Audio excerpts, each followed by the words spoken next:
The scent of prey extended. High above the crimson valleys of Karzul, the predator circled. It did not flap its wings in the crude, inefficient way lesser creatures did. Its vast blade-like appendages simply adjusted the currents of charged particles that filled the planet's upper atmosphere. Gravity bent around it, not in submission but in recognition. The sky itself acknowledged its presence. Below, Karzul burned. The world had once possessed oceans, vast mineral-rich expanses that reflected distant stars in shimmering hues of violet and gold. Now those oceans had long since boiled away, leaving behind fractured basins and jagged plains of blackened stone. Rivers of molten rock carved glowing scars across the surface, pulsing like veins in a dying organism. Storms roared constantly. Lightning did not simply flash. It lingered, branching across the sky in slow, deliberate arcs, as if reluctant to fade. The air itself carried toxins dense enough to melt most biological tissues within seconds. Winds howled through the ravines with a voice that sounded almost like screaming. It was a world of deaths. A world that devoured the weak. Which was precisely why the dragon hunted here. It was known among scattered civilizations as a dragon, though the term was a simplification born of fear and inadequate language. Some called it a void seraph. Others named it a stellar devourer. Ancient records, buried in the ruins of species long extinct, referred to its kind as apex singularity entities. None of those names mattered. Names were for creatures that needed to be understood. The dragon did not require understanding. It required only one thing: hunger. Its existence stretched back beyond the recorded histories of most starfaring species. It had been born not from flesh in the conventional sense, but from the violent convergence of matter and energy within a collapsing stellar anomaly. Where others would have been annihilated, it had taken shape. It had learned. It had adapted. And then, it had hunted. Entire civilizations had vanished in its wake. Some had attempted to fight, assembling fleets of warships that burned entire continents in seconds. Others had tried to hide, retreating into folded dimensions or cloaked realities. It had found them all. Not because it sought conquest. Not because it desired destruction. But because everything that lived eventually became prey. The dragon drifted through the upper atmosphere, its immense body partially phasing between layers of reality. Its senses extended far beyond the limitations of vision or sound. It perceived gravitational distortions, electromagnetic fluctuations, quantum echoes left behind by movement. It tasted existence itself. And then, it paused. Something new entered its awareness. A signal, faint at first, then sharper, then undeniables. Blood. The dragon stilled mid-flight, its wings locking as the currents around it shifted violently. Storms twisted, drawn toward its presence as if compelled by instinct older than the planet itself. The scent was impossible to mistake. But it was wrong. Most blood carried a predictable signature, chemical markers of life forms that existed to be consumed. Herbivores, scavengers, even lesser predators all shared a certain simplicity. Their blood spoke of survival, not dominance. This blood was different. It burned. Not literally, though in Karzul's atmosphere that would not have been unusual. No, this blood carried something deeper. A resonance that echoed with defiance, with violence, with the refusal to yield. Predator's blood. The dragon's awareness expanded, tracing the source across the fractured landscape below. Its perception pierced through the dense clouds, mapping the terrain in layers of energy and motion. There, a valley carved into the obsidian crust, its edges jagged like the teeth of some colossal beast. Molten rivers snaked along its base, casting flickering light across the blackened rock. And at its center, movement. The dragon tilted, angling its descent. Its wings folded. Gravity took hold. It did not fall. It chose to descend. The air ignited around it as it plunged through the storm layers. Lightning coiled along its body, drawn not by chance, but by the immense energy field it generated. Thunder followed not as a sound, but as a pressure that rippled across the sky. Clouds parted. The valley rushed upward.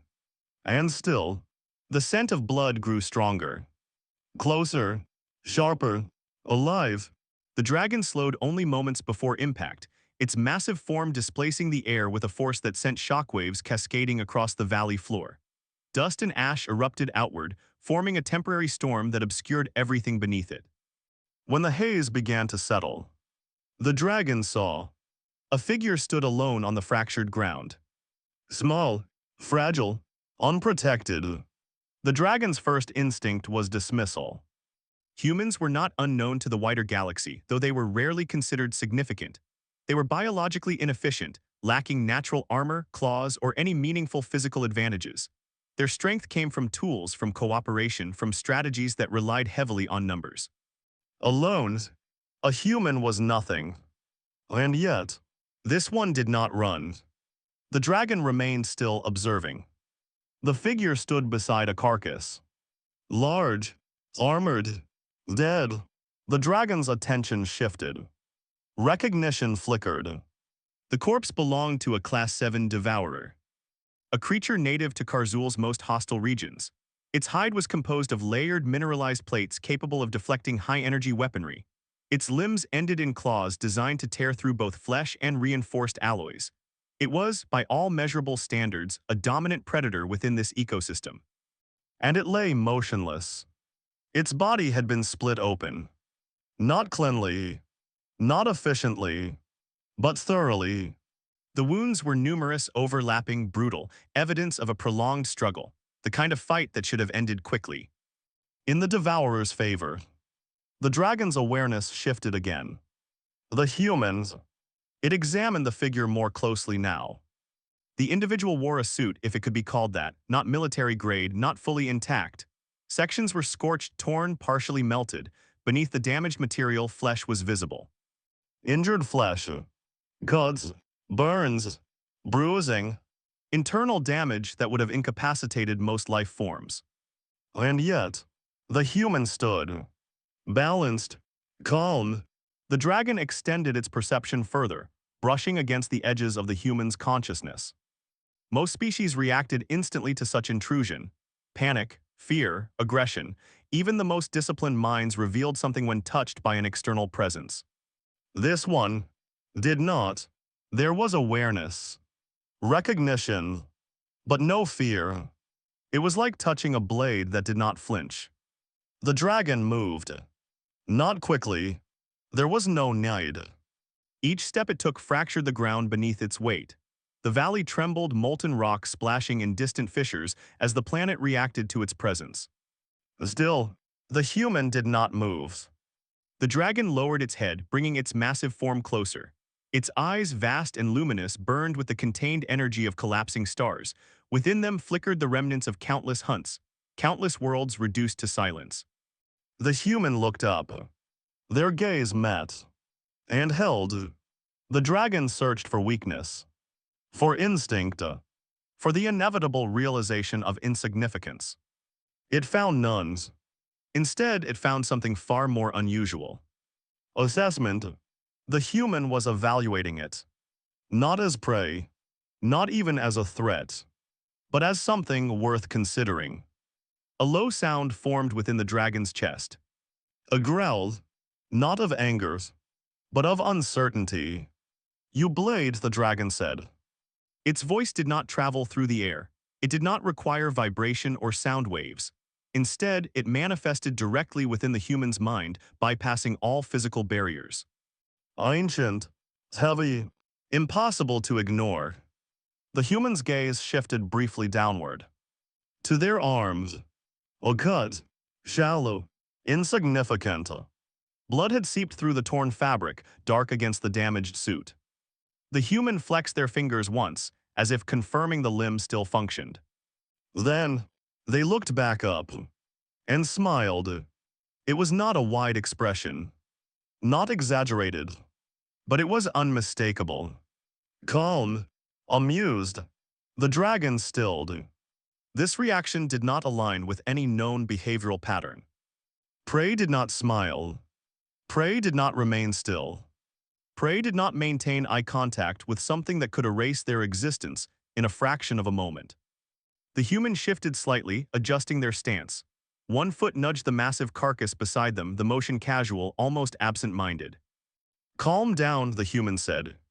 The words were spoken aloud this time, carried by the thin, toxic air. Simple, Unforced, the dragon froze. Not physically, but cognitively. There was a disconnect.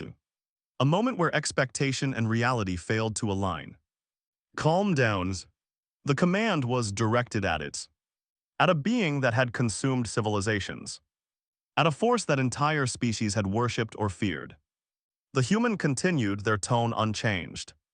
That's my meal. Silence followed. Not the natural silence of a lifeless world, but something deeper. A pause in the fabric of interaction itself. The dragon's awareness expanded again, scanning the valley, the corpse, the human. Reevaluating. Recalculating. The blood scent lingered in the air. Sharp, defiant, predatory. For the first time in a very long time. The dragon did not immediately act. It observed. And in that observation, something shifted. Not in the world. Not in the storm. But in the balance between hunter and hunted. Because for the first time, the dragon was no longer entirely certain which was which. The apex miscalculation extended. The dragon had devoured empires. Not metaphorically, not in the embellished exaggerations of lesser species attempting to describe what they could not comprehend. Entire civilizations, planet-spanning, star-faring, reality-bending, had ceased to exist after crossing its path. It had consumed worlds whose inhabitants existed as unified hive minds, their thoughts intertwined across continents. It had shattered them by introducing something they had never experienced before: division, fear, individual survival instinct. It had extinguished swarms that lived within the corona of stars, beings that fed on fusion reactions and navigated solar flares as easily as fish moved through water. Their light had dimmed when it arrived. It had hunted entities that did not exist entirely within the same dimension as itself, creatures that phased between realities, believing themselves untouchable. It had learned their patterns, adapted, reached into the spaces between existence and dragged them into something they could not escape. It did not conquer. It did not wage war. It hunted, and everything eventually became prey. The dragon remembered all of this with perfect clarity. Its memory was not bound by linear time. Past hunts were not recollections, they were accessible states of existence, experiences it could revisit with the same immediacy as the present. And in every one of those memories, the pattern was consistent. Prey ran, prey resisted, prey feared, and prey died. Which was why the current situation was incorrect. Below it, standing amidst a shattered valley on a world hostile to nearly all forms of life, a human calmly dragged the corpse of a Class 7 devourer across the ground. The sound of scraping chitin against obsidian echoed through the air. The human did not rush. There was no urgency in the movement. Each step was measured, deliberate, as if the presence of a planetary-scale predator behind him was of no immediate concern. The dragon watched. Its awareness remained expanded, senses stretching across multiple layers of reality, analyzing every variable. The human's breathing was steady. His heartbeat elevated but controlled. Pain signals registered throughout his nervous system, flashing in bursts of biochemical distress. And yet, he functioned. The human reached a flat section of stone, a natural formation jutting from the fractured ground, and released the carcass. It landed with a heavy, wet impact, sending a thin spray of dark fluid across the rock. Steam rose where it touched the heated surface. Without hesitation, the human knelt. He reached to his side and retrieved a blade. It was not remarkable. Not by galactic standards. No energy field, no quantum destabilization edge. Just a piece of forged metal worn from use, its surface etched with microfractures and residue from previous encounters. The dragon focused on it briefly, then dismissed it. The blade was irrelevant. The human was not. The first cut was not elegant. The devourer's hide resisted, its layered plating designed to deflect extreme force. The human adjusted his grip, applying pressure, angling the blade between segments rather than attempting to pierce them directly. A pragmatic approach. Efficient. He cut again. And again. The sound of metal scraping against hardened biological armor grated against the silence of the valley. The dragon's mind flared. Confusion. curiosity, irritation. You claim prey before a superior hunter, the dragon demanded. The words resonated directly within the human's mind, carrying with them a weight that would have crushed lesser consciousnesses. The implication was clear: ownership, hierarchy, order. The human did not respond immediately. He finished the cut he was making, pulling a section of armor aside with visible effort before finally speaking. First come, first served. There was no challenge in the tone. No aggressions. Just a statement. Simple. Uncomplicated. Final. The dragon's wings flared. The motion was not restrained. Energy surged outward, displacing the air in a violent shockwave that rippled across the valley. The ground split further, fissures widening as molten rock surged to the surface. The already unstable terrain groaned under the pressure. Above, the storm responded. Lightning converged, drawn toward the dragon as if it were a focal point for the planet's fury. The sky darkened further, clouds twisting into a vortex centered directly above them.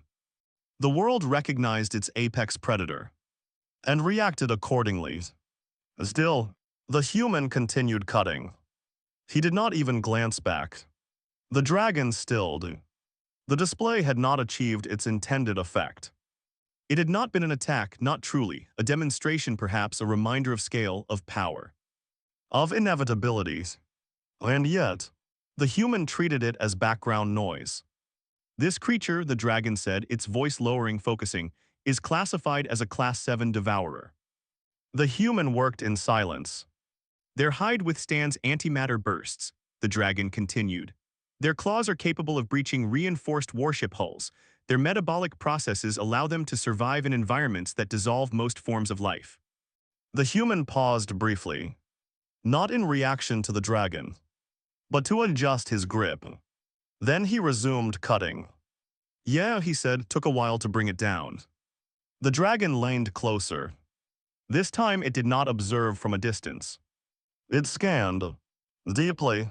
Its perception pierced through the human's external form, analyzing internal structures, mapping damage, tracing the flow of biological processes. What it found was wrong. The human was injured. Not superficially. Not in ways that could be dismissed as minor. His skeletal structure showed multiple fractures, some partially healed, others fresh. Microcracks spidered along load-bearing bones, evidence of repeated high-impact stress. Muscle fibers were torn in several locations, some repaired through rapid biological response, others still compromised. Internal bleeding was present, though partially contained. Thermal damage scarred portions of his skin and underlying tissue. There were signs of toxin exposure. Radiations. Jacques, all layered atop one another in a complex web of damage that, by all known biological standards, should have resulted in systemic failure. Death. And yet, the human continued working. His body compensated, adjusted, ignored. Pain signals were present, but they were deprioritized, processed, acknowledged, and then set aside in favor of continued function. The dragon focused further on the human's neural activity. There was strain, fatigue, but beneath it, something else. Resolve. Not an emotional spike, not adrenaline-fueled panic. A sustained state. A baseline. The human was not pushing himself beyond his limits. This was normal. The dragon withdrew its scan slightly and began to reconstruct. Its mind replayed the scene it had not witnessed. The battle, the devourers, the humans. It simulated possibilities. Initial contact. The devourer attacking with overwhelming force, its claws capable of tearing through reinforced alloys. The human evading. Not perfectly, but effectively. Taking damage. Adjusting. Learning. Closing distance. The fight becoming close quarters. Brutal. Inefficient. The human using the environment, terrain, heat, instability, to offset the devourer's advantages. Time passing. Minutes. Perhaps longer. Each exchange wearing both combatants down. But the devourers would weaken. Gradually. Inevitably. While the humans did not stop, did not retreat, did not yield, even when injured, even when outmatched, even when the probability of survival approached zero. The simulation reached its conclusion. The devourer fell, not because the human was stronger, not because he was faster, but because he did not stop. The dragon stilled. A realization began to form. Not immediate, not complete, but undeniable. You are not prey, the dragon said slowly. The human stopped cutting. For the first time since the dragon's arrival, he shifted his attention fully. He looked up. Their gazes met again. There was something different now. Not calm. Not exactly.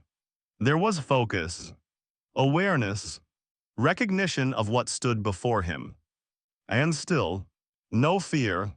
Was that in question, the human asked. The dragon did not respond immediately. Its attention shifted to the carcass. The devourers.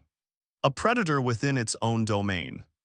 One that most species would avoid entirely. Now, reduced to sustenance.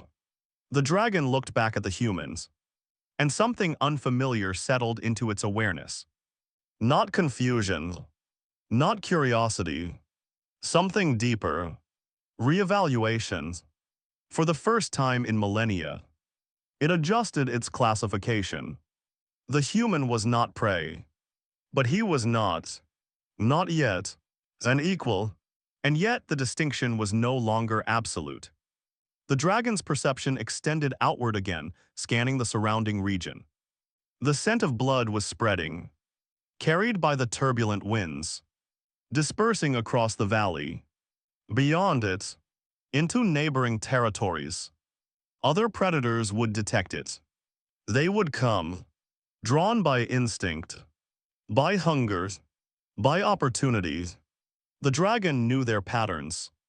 Pack hunters, solitary ambush predators, scavengers bold enough to challenge for fresh kills. In any other circumstance, they would be irrelevant. But now, the situation had changed. The dragon returned its focus to the human. He had resumed his work, separating sections of the devourer's flesh with methodical precision. There was efficiency in his movements now, a rhythm established despite the damage his body had sustained. He was preparing, not just to consume, but to continue. The dragon observed him in silence. Time passed. Moments stretched. The storm above shifted, its intensity waxing and waning as the planet's unstable systems reacted to the presence of two apex entities in the same location. The balance had changed. Not dramatically. Not yet. But enough. The dragon lowered its head slightly. A subtle movement. One that in any other context would have gone unnoticed. But here, it mattered. The human did not acknowledge it. He did not need to. The dragon spoke again. You will attract others. The human did not look up. Yeah, he said. No concern. No hesitation. Just acknowledgement.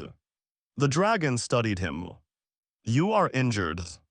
Still standing. A pause. You will be challenged.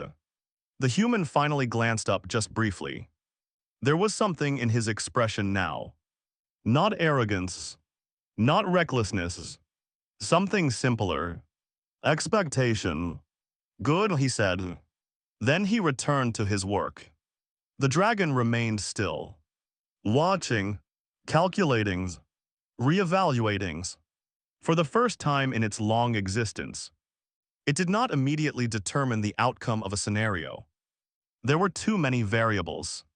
Too many unknowns.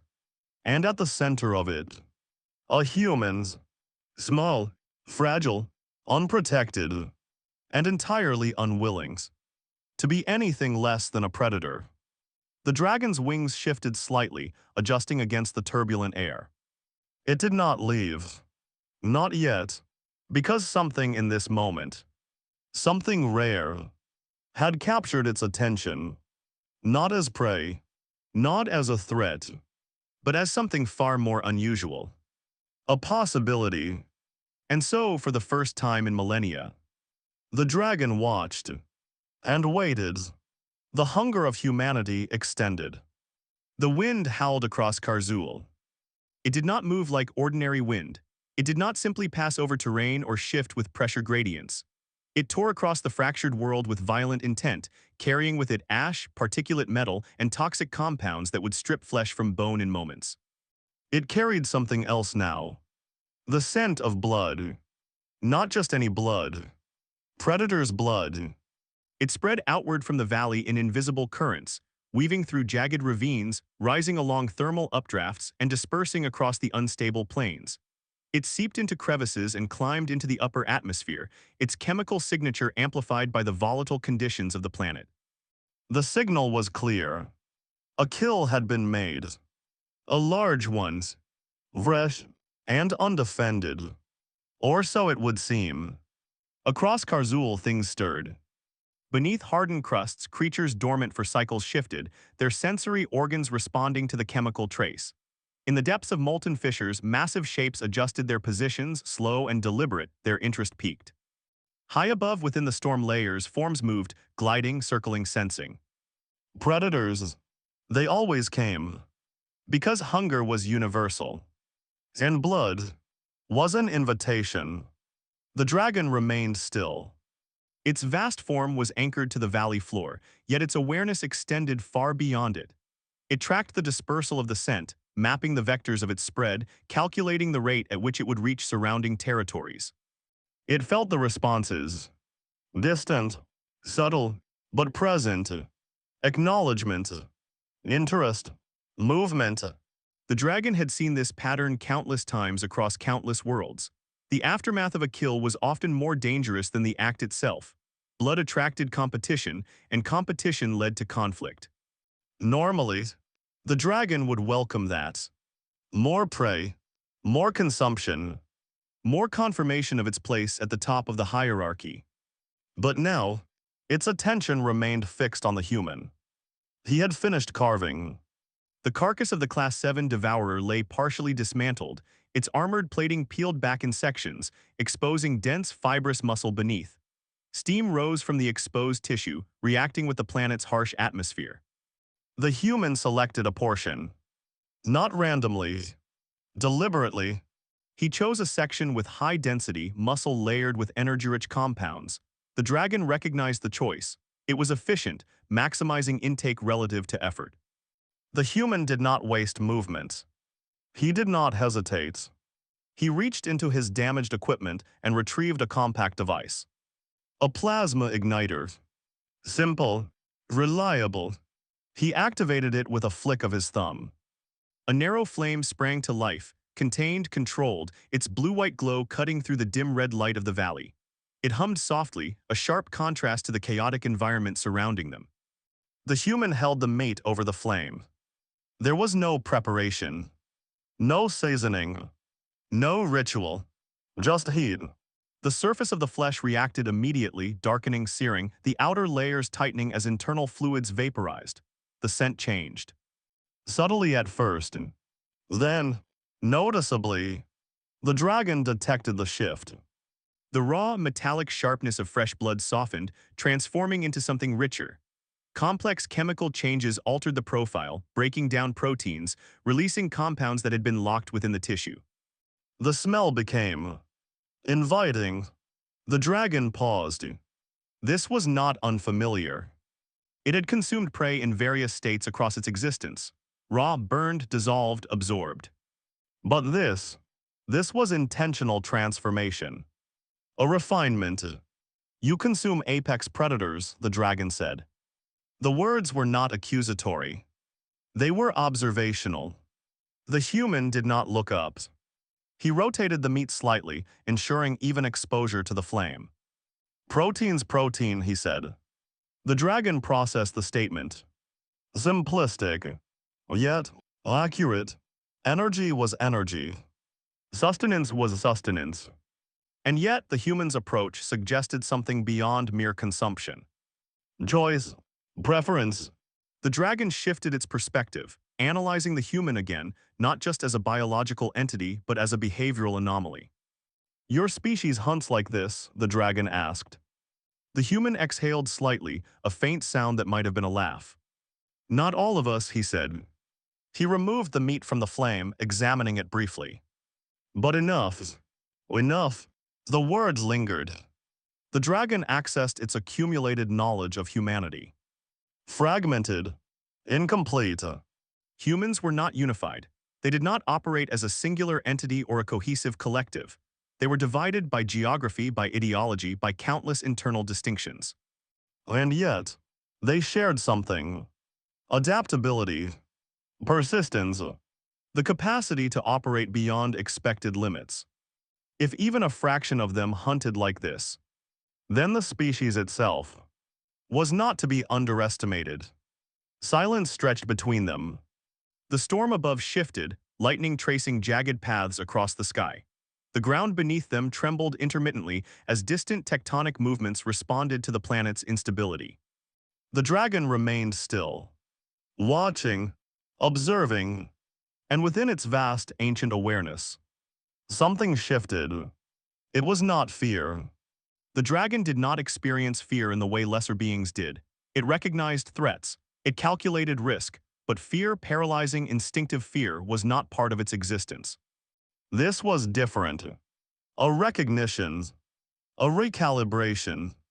For the first time in a very long time, it acknowledged something as comparable, not equal, not yet, but possible.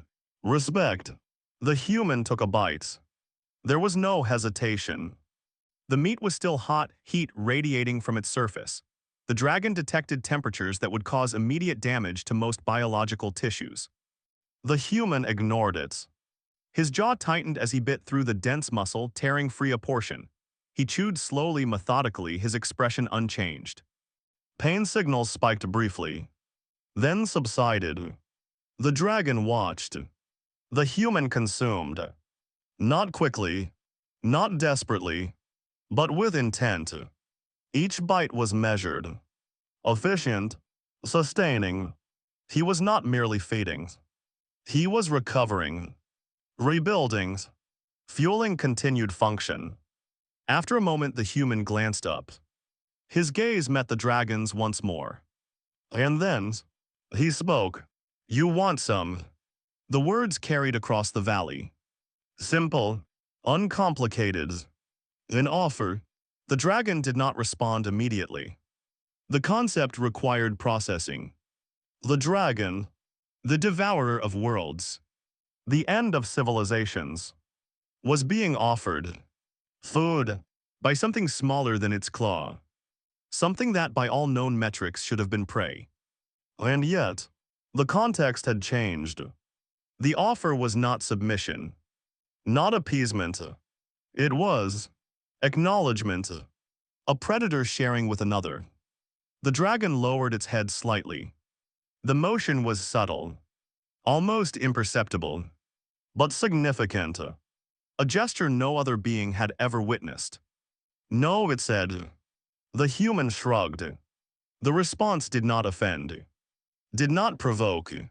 He simply returned his attention to the meal. Moments passed.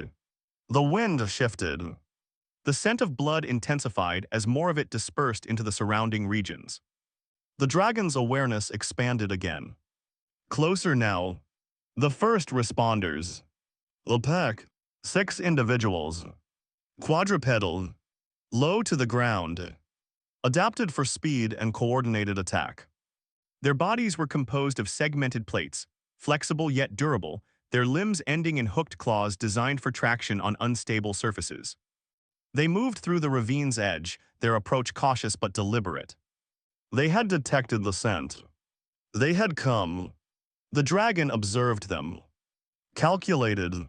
They would arrive within minutes.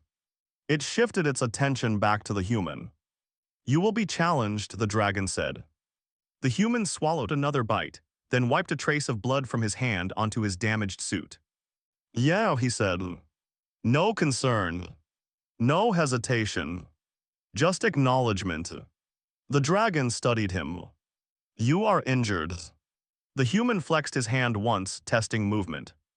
Still standing. A pause. The dragon extended its awareness further. More movement. Larger shapes. Slower, but more dangerous. This was not an isolated event. The valley was becoming a convergence point. You will be outnumbered, the dragon said. The human finally looked up again. This time there was something in his expression. Not calm, not neutrality, something sharper. Anticipation. Good, he said. He pushed himself to his feet. The motion was not smooth. There was strain, damage, but he stood. He reached down, retrieving the blade he had used earlier. Its edge was stained with the devourer's blood, dark and thick, still clinging despite the heat. He adjusted his grip, tested the balance. I'm still hungry. The words settled into the space between them. Simple, uncomplicated. Final. The first of the pack emerged from the ravine. It moved low, its body pressed close to the ground, multiple eyes reflecting the dim light as it assessed the scene. It saw the carcass. It saw the human. It saw the dragon. And it hesitated. Instinct warred within it. Hunger, caution, recognition. The dragon did not move. It did not need to. Its presence alone was enough to disrupt the natural order. The other predators sensed it now. Not directly, not fully, but enough. Enough to know that something far above their place in the hierarchy was present. And yet, the scent of blood persisted. Strong, tempting, overriding. The first creature took a step forward. Then another. Behind it, the others followed. The human did not wait. He moved, not away, forward. His pace was steady, measured, each step deliberate despite the damage his body had sustained. The dragon watched. It could intervene. It could end the encounter before it began. Erase the approaching predators. Claim the carcass. Consume. That was the natural order. That was what it had always done. And yet, it did not move. Because something had changed. This was not its hunt. The human closed the distance. The pack responded. They spread out, circling, attempting to flank, to isolate. Coordinated. Efficient. The human adjusted. Positioning himself with the carcass at his back, limiting their angles of approach. The first attack came quickly. A blur of motions. A leap. Claws extended. The human moved. Not perfectly. Not cleanly. But effectively. He pivoted, the creature's claws grazing his side, tearing through already damaged fabric, drawing fresh blood. He did not stop. The blade moved. Upward. Into the creature's underplate. The point of weakness.